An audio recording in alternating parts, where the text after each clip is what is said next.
ছাড়তে হয়েছিল।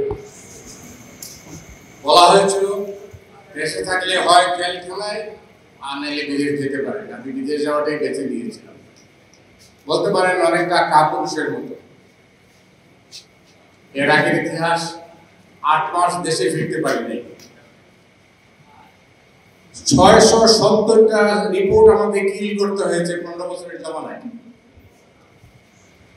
অসংখ্য ভিডিও ক্লিপ আমাদেরকে কিল করতে হয়েছে, হত্যা করতে হয়েছে। এই প্রেস ক্লাবে বসেই 70 দশকের শেষের দিকে ফয়েজ ভাই লিখেছিলেন এবং আমাদের পড়িয়ে শুনেছিলেন যে সত্যবাবু মারা গেছেন। সত্যিকার অর্থে সত্যবাবু মারা গেছে। সত্যবাবু কিন্তু এখনো ফিরে আসেন। আমরা একটা হঠকারিতা দেখতে পাচ্ছি। আমার ভয় হচ্ছে আমাদের হাত পা হয়তো বা আবার বাধা হয়ে যেতে পারে। পুরাতন এগুলো যখন ক্ষমতায় আসেন ফিলিপিনে মার্কোসের 20 বছরের শাসনের পর, তখন তিনি কিন্তু আশঙ্কা প্রকাশ করেছিলেন একদিন। তার কারণটা ছিল সব পত্রিকায় বা টেলিভিশনে যখন এমন সব খবর দেওয়া হতো যে মার্কোসের শাসনের পরে পরাজন এগুলো আসার পরে এমনভাবে কোন জেনারেল কোথায় বসে খবর লিখছে বা কথা বলছে, সেই সমস্ত জিনিস লেখা হতো কাগজে।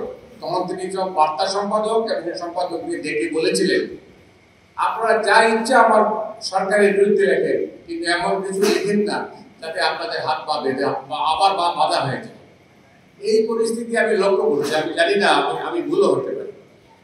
এই হঠকারিতার যুগে এই সময়ে কথা বলা খুব বিপজ্জনক।